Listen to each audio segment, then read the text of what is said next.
Évangile de Luc, chapitre 2. En ce temps-là, parut un édit de César Auguste, ordonnant un recensement de toute la terre. Ce premier recensement eut lieu pendant que Quirinius était gouverneur de Syrie. Tous allaient se faire inscrire, chacun dans sa ville. Joseph aussi monta de la Galilée, de la ville de Nazareth, pour se rendre en Judée, dans la ville de David appelée Bethléem, parce qu'il était de la maison et de la famille de David, afin de se faire inscrire avec Marie, sa fiancée, qui était enceinte. Pendant qu'ils étaient là, le temps où Marie devait accoucher arriva, et elle enfanta son fils premier-né. Elle l'emmaillota et le coucha dans une crèche, parce qu'il n'y avait pas de place pour eux dans l'hôtellerie. Il y avait dans cette même contrée des bergers qui passaient dans les champs les veilles de la nuit pour garder leurs troupeaux. Et voici, un ange du Seigneur leur apparut, et la gloire du Seigneur resplendit autour d'eux. Ils furent saisis d'une grande frayeur. Mais l'ange leur dit: « Ne craignez point, car je vous annonce une bonne nouvelle, qui sera pour tout le peuple le sujet d'une grande joie. C'est qu'aujourd'hui, dans la ville de David, il vous est né un Sauveur qui est le Christ, le Seigneur. Et voici à quel signe vous le reconnaîtrez. Vous trouverez un enfant emmailloté et couché dans une crèche. » Et soudain, il se joignit à l'ange une multitude de l'armée céleste, louant Dieu et disant: « Gloire à Dieu dans les lieux très hauts et paix sur la terre parmi les hommes qui l'agréent. »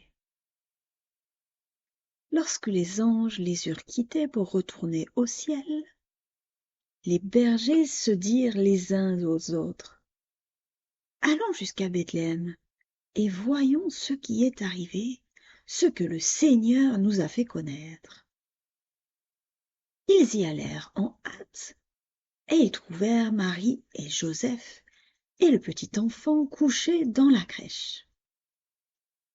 Après l'avoir vu, ils racontèrent ce qui leur avait été dit au sujet de ce petit enfant. Tous ceux qui les entendirent furent dans l'étonnement de ce que leur disaient les bergers. Marie gardait toutes ces choses et les repassait dans son cœur. Et les bergers s'en retournèrent, glorifiant et louant Dieu pour tout ce qu'ils avaient entendu et vu, et qui était conforme à ce qui leur avait été annoncé. Le 8e jour, auquel l'enfant devait être circoncis, étant arrivé, on lui donna le nom de Jésus, nom qu'avait indiqué l'ange avant qu'il fût conçu dans le sein de sa mère. Et quand les jours de leur purification furent accomplis, selon la loi de Moïse, Joseph et Marie le portèrent à Jérusalem pour le présenter au Seigneur, suivant ce qui est écrit dans la loi du Seigneur: tout mâle premier-né sera consacré au Seigneur, et pour offrir en sacrifice 2 tourterelles ou 2 jeunes pigeons, comme cela est prescrit dans la loi du Seigneur. Et voici, il y avait à Jérusalem un homme appelé Siméon. Cet homme était juste et pieux, il attendait la consolation d'Israël, et l'Esprit Saint était sur lui. Il avait été divinement averti par le Saint-Esprit qu'il ne mourrait point avant d'avoir vu le Christ du Seigneur.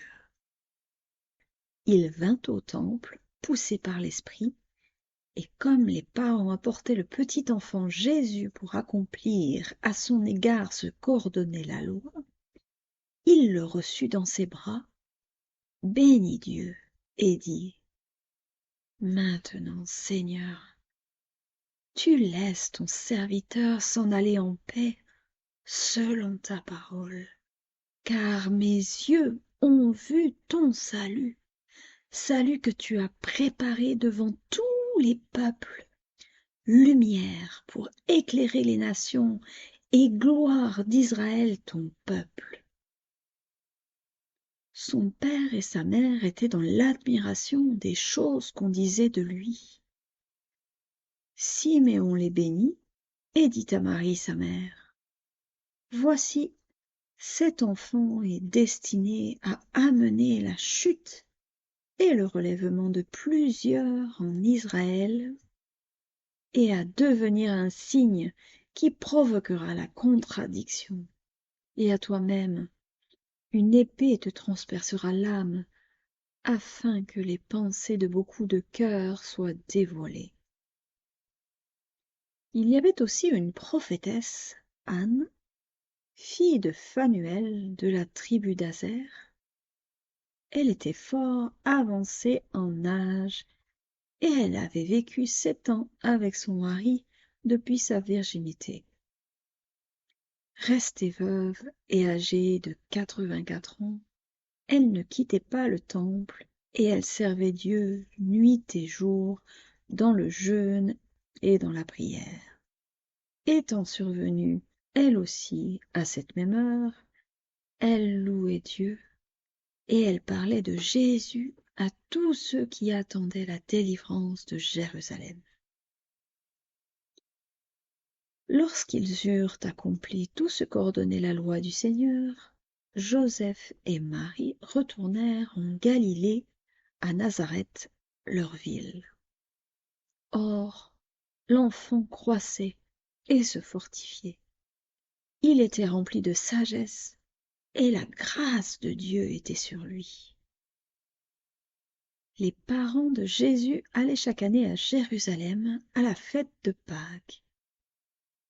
Lorsqu'il fut âgé de 12 ans, ils y montèrent selon la coutume de la fête. Puis, quand les jours furent écoulés et qu'ils s'en retournèrent, l'enfant Jésus resta à Jérusalem. Son père et sa mère ne s'en aperçurent pas. Croyant qu'il était avec leurs compagnons de voyage, ils firent une journée de chemin et le cherchèrent parmi leurs parents et leurs connaissances. Mais, ne l'ayant pas trouvé, ils retournèrent à Jérusalem pour le chercher. Au bout de 3 jours, ils le trouvèrent dans le temple, assis au milieu des docteurs, les écoutant et les interrogeant.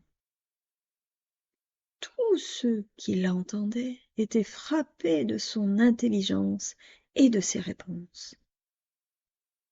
Quand ses parents le virent, ils furent saisis d'étonnement, et sa mère lui dit: Mon enfant, pourquoi as-tu agi de la sorte avec nous? Voici, ton père et moi, nous te cherchions avec angoisse. Il leur dit: Pourquoi me cherchiez-vous? Ne saviez-vous pas qu'il faut que je m'occupe des affaires de mon père? Mais ils ne comprirent pas ce qu'il leur disait. Puis il descendit avec eux pour aller à Nazareth, et il leur était soumis. Sa mère gardait toutes ces choses dans son cœur. Et Jésus croissait en sagesse, en stature et en grâce devant Dieu et devant les hommes.